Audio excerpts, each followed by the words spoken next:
Buenas tardes. Bienvenidos al canal de la radio Televisión Corredoiras.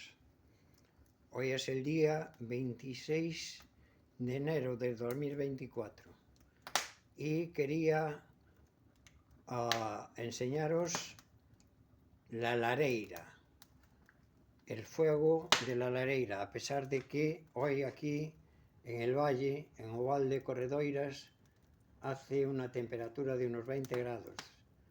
Pero para los que estáis bajo cero o con temperaturas muy gélidas, bueno, pues os mando este poco calor, este pequeño calor o gran calor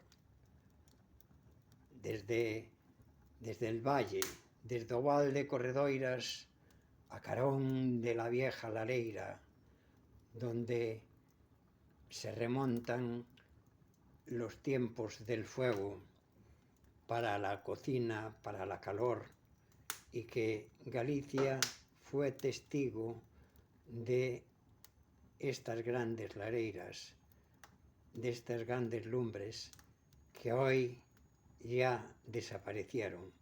Pero yo quiero mantener viva la llama y quiero transmitirla a todos vosotros para que podáis ver en directo desde aquí, desde la cabaña, desde o Val de Corredoiras, desde la Compostela de las Estrellas.